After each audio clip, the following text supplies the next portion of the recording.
అయ్యో బాబాయ్ నిజంగానే సర్ప్రైజ్ అండి. ఎప్పుడు నేను సర్ప్రైజ్ ఇస్తాను సార్, మీరు ఇచ్చారు. బిల్ ఎంత? 300. ఓకే. ఇప్పుడు సర్ప్రైజ్ పార్టీ అనుకున్నాం కదండి. అవును.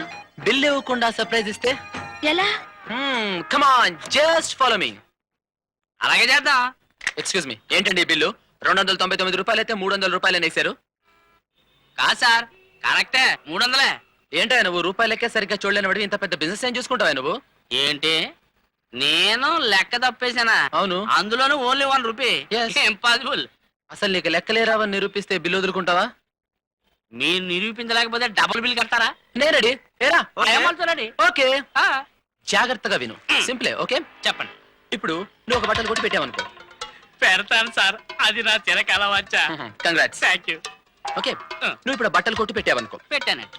నీ షాప్ కు 3 వ్యక్తులు వచ్చారనుకో. వచ్చాను. ఓకే, 3 వ్యక్తులు తలో 10 రూపాయలు వేసుకుని 30 రూపాయలు పెట్టి 3 హ్యాండ్ కర్చీఫ్స్ కొన్నారు. కొన్నారండి. వాళ్ళు 3 హ్యాండ్ కర్చీఫ్స్ కొన్నారు కదా అని నువ్వు 5 రూపాయలు తగ్గించావు. నేను ఎప్పుడు వచ్చానండి. Very good, very good.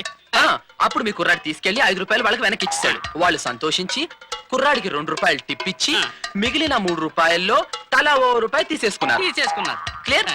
Okay, ఇప్పుడు ఒక్కొక్క వ్యక్తికి ఒక్కొక్క హ్యాండ్ కర్చీఫ్ ఎంత పడింది? ఆ మాత్రం నాకు తెలియదేంటండి. 10 రూపాయల్లోనూ తల రూపాయి వెనకొచ్చింది కాబట్టి 9 రూపాయలు అయిందండి. ఓకే, 3 9 ఎంత? 27 అండి. కుర్రాడికి టిప్ ఎంత ఇచ్చాము? 2 రూపాయలు. ఇప్పుడు 27 ప్లస్ 2 ఎంత? 27 ప్లస్ 2 29 రూపాయలండి. మరి రూపాయి ఏమైంది? ఎలాగండి? చాలా సింపుల్ అయ్యా. 3 వ్యక్తుల్ని కొట్టుకొచ్చి 30 రూపాయలు పెట్టి 3 హ్యాండ్ కర్చీఫ్స్ కొన్నారు. నువ్వు 5 రూపాయలు తగ్గించావు. ఓకే, మీ కుర్రాడు వెనక్కి తీసుకెళ్లి 5 రూపాయలు ఇస్తే వాళ్ళు 2 రూపాయలు కుర్రాడు టిప్పించి మిగిలిన రూపాయి 3 పంచేసుకున్నారు. ఓకే, అప్పుడు ఒక్కొక్క హ్యాండ్ కర్చీఫ్ ఒక్కొక్కడికి ఎంత పడింది? తలో 10 రూపాయలను తల రూపాయి వెనక్కి వచ్చేసింది కాబట్టి 9 రూపాయలు అయిందండి. అప్పుడు 3 9 ఎంత? 3 9 27 టిప్ ఏమో 2 రూపాయలు. మనలో మనమాట ఆ రూపాయి అయిందండి. అదేనయ్యా, 30 రూపాయలు లెక్కే సరిగ్గా చూడలేని వాడివి 300 లెక్కేం చూస్తావు? కన్ఫ్యూజ్ అయి ఉంటావులే. ఇంతకీ నువ్వు 10 ఓడిపోయినట్టుగా. ఘోరాతి ఘోరంగా ఓడిపోయాలండి. ఏమండి ఆ రూపాయి లెక్క తెలిసేంత వరకు నేను షాప్ మూసేస్తున్నానండి. ఓకే, ఇంటికి ఆ రూపాయి ఏమైందండి? అది మావాడు చెప్తాడు.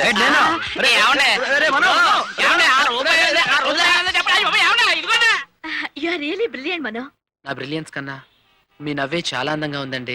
అవునరా మనో, ఆ రూపాయి ఏమైందిరా? ఇప్పట్లో నీకు అది తెలీదు, ఆ షాప్ వాడికి ఎప్పటికీ తెలీదు. రండి వెళ్దాం.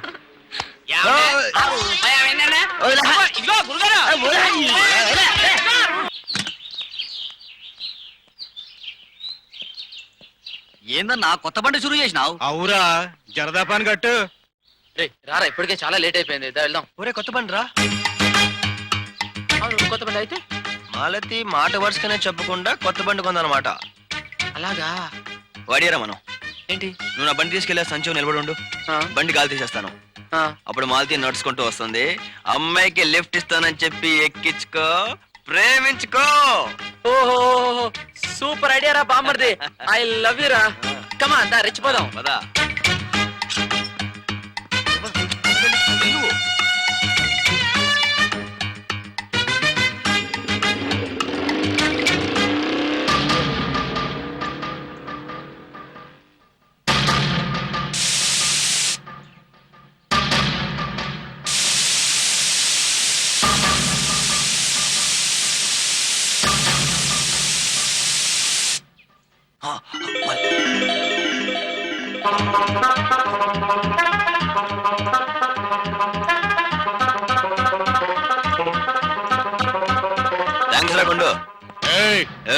ఏంటిది?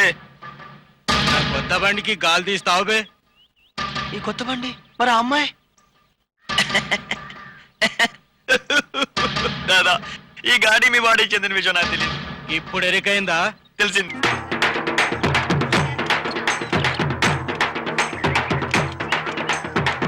కొట్టు బే కొట్టు, మస్తు బండ్లు వెయిటింగ్ లో ఉన్నాయి. జల్దీ కొట్టు బే. పాపం రా, ఏదో తెలియక నీ మోపెట్లో గాలి తీస్తే ఆటోలకి మోటార్ సైకిల్ కే కాకుండా ఇప్పుడు కారు కూడా గాలి కొట్టిస్తావు బే. నీకు ప్రమోషన్ వచ్చింది బే. కొట్టు బే కొట్టు. ఇదో గొప్ప ప్రమోషన్. పంపు కొట్టేది నేను, జేబులు నింపుకునే నువ్వురా గుండు. కొట్టు బే కొట్టు. ఆ రోజు నుంచి ఆ 30 రూపాయలు రూపాయి ఏమైందో తెలియక కొట్టు మూసేసి పిచ్చోళ్ళ తిరుగుతున్నాను. ఆ రూపాయి ఏమైందనే? ఇది అన్యాయం రా. రూపాయికి 2 చక్రాల చెప్పులు గాలి కొట్టించి వాడు నా ప్రాణాలు తీస్తుంటే నీకు ఆ రూపాయి గురించి చెప్పాలి. కొట్టు బే కొట్టు. కొడతాను బే కొట్టకి సస్తానా.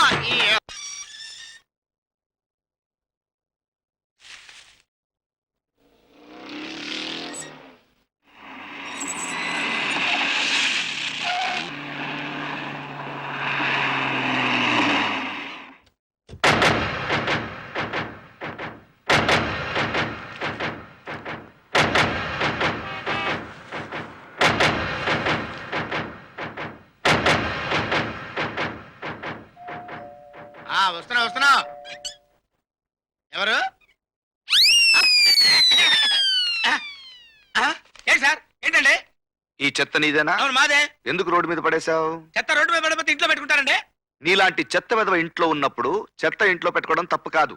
మరి ఎంత లోక్ చేసి మాట్లాడకండి సార్. నేను చెత్త వెధవనా? అవును, మా చెత్త మా ఇష్టం వచ్చిన పారేసుకుంటాం. హలో, ఇది నా ఊరు నా దేశం. అవును. నా ఊరు శుభ్రంగా ఉండాలి. చెత్త కుండిలో వేయకుండా రోడ్ల మీద వేయడం వల్ల ఏమవుతుందో తెలుసా? ఏమవుతుంది సార్?